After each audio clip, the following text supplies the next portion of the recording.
The U.S. was once home to the picture-perfect American dream. A house, a car, and a job symbolized the middle class as the core of a prosperous country.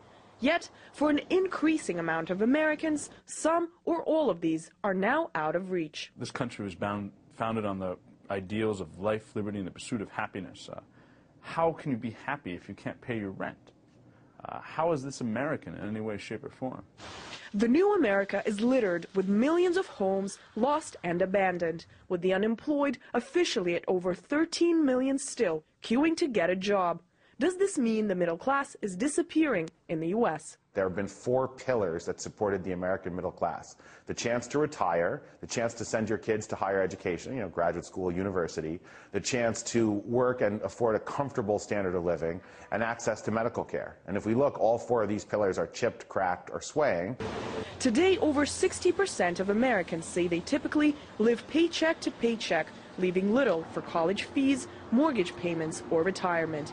The U.S. is increasingly being divided into rich and poor, with the traditionally large center, the middle class, being squeezed out. The bottom 50% of earners today own less than 1% of the country's wealth.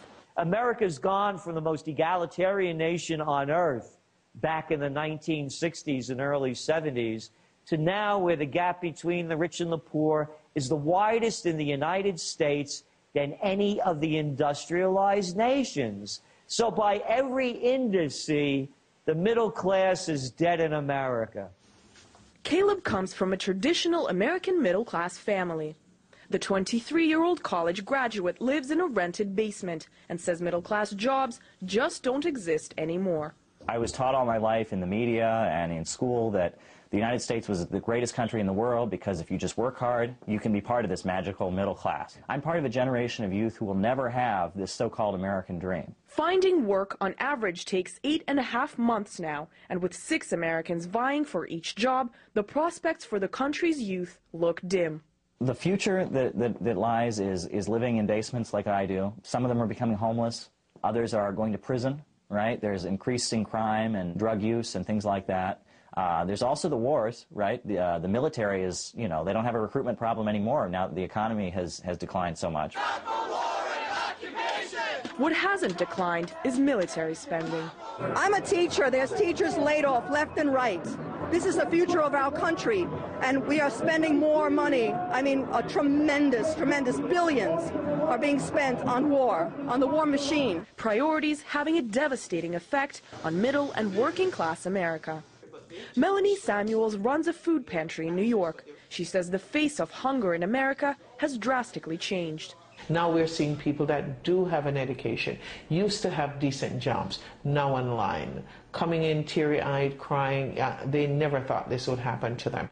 Some 40% of the 43 million food stamp recipients today are working Americans, and every 5th child now lives below the poverty line. America grew prosperous on the belief that the next generation of workers would live better than the first. But nowadays, the outlook for the future is anything but optimistic. We're going to see more and more of a squeeze, more people on food stamps, more people at food kitchens, and more malnourished and hungry children in this country, no question. As the foundation of the middle class continues to crumble, concerns are growing that the heart of the American dream could stop beating altogether. And if the middle class collapses, the face of America in the 21st century could become one this country has never seen before. Anastasia Churkina, RT, New York.